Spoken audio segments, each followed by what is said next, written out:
Hello, I'm Joe Wetzel, the creator of Worldographer, and I just had a question from somebody about changing the pricing of items in shops created with Worldographer city generation functionality. So I'm going to show you how to do that. To do so, once you start up Worldographer, you'll go to the Configure menu. You can go to Configure Settlement Data. That pops up this dialog, and let me talk about these options really quickly. I think I have gone over these in some detail before, but I'm just going to try to make this video short and to the point. This drives what buildings get created in the program when you generate a city. For example, in the case of an armor, we have 3,000. As long as the city has a population of 3,000, we're going to have one armor. If this value was 6,000, we would have two armors, and so on. On the screen, or actually on all the screens because it's not on a particular tab, we have load and save configuration. If you adjust all these settings and get them just right for yourself, you can save the configuration so you can reload it when you're starting a new map later. We have building details, and this is what we're going to get into in a moment, but just to mention what the other tabs are for. This sets up what races are generated when you create your city. Every building gets populated with a number of people, and the percentages used here drive that, as well as this generates what languages are used for their names. And then here's quirk information, personality information for all those people, as well as naming conventions for certain shop names and tavern names and so forth. So back to this building details. If we want to look at that armor, and if we want to play around with the prices here, so say for example this armor, just to show that there is a difference, that these changes take effect, we're going to make the banded mail from 140 to 160. We're going to make sure that it's available in every shop, every armor shop, as well as we're going to, we'll leave that as 3 for the maximum available. So there'll be 1, 2, or 3 suits of banded mail. And then you can also add in a new row of information. So here we get, right here on the top, we get this, and we'll create another item type. We'll call it bronze mail. I don't really know what that is, but I'm just trying to make up a new item on the fly here.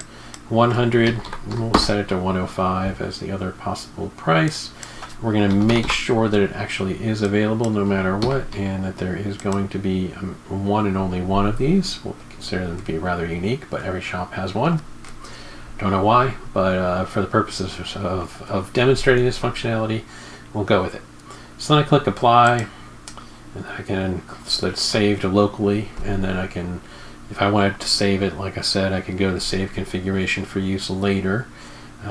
It actually will be saved as part of the file when you save your map as a Worldographer file. But if you want to save it separately so you can use it to create new maps, then you would want to save the configuration. So I close that out, go to File, New City, Village, Town Map here. Looking at this dialog, this is our dialog to create a new city, to have coastlines and rivers and so forth. I'm just going to change the layout to, say, a branching layout. I like that one. And let's hit Generate Map. So it's placing all the streets and then placing the buildings here for us. Click Close.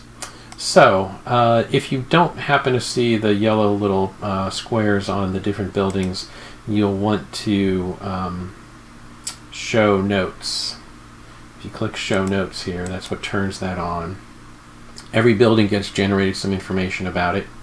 And if you want to find a particular building type, you want to go and you can filter so that only the buildings that match the type that you select or that you enter are there. So this should let us relatively quickly find the armor. Maybe it'll be faster if I zoom out some as well to give us a larger area. But we're looking for a yellow note icon, and we should have one, but only one on the map. Maybe I should have changed things so that there would be more than one.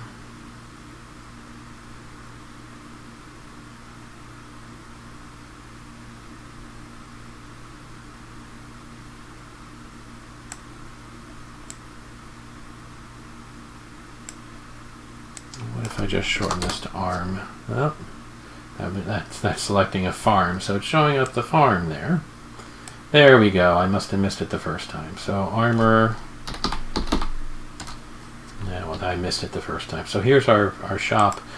Keith Curtis has done the graphics for us and does an amazing job on these. So let me just zoom in so you see the detail here. These are designed to be printed out at 300 DPI, where a typical house would be like 2/3 of an inch or so. Just to give you an idea, if you wanted to print them that large, you don't have to.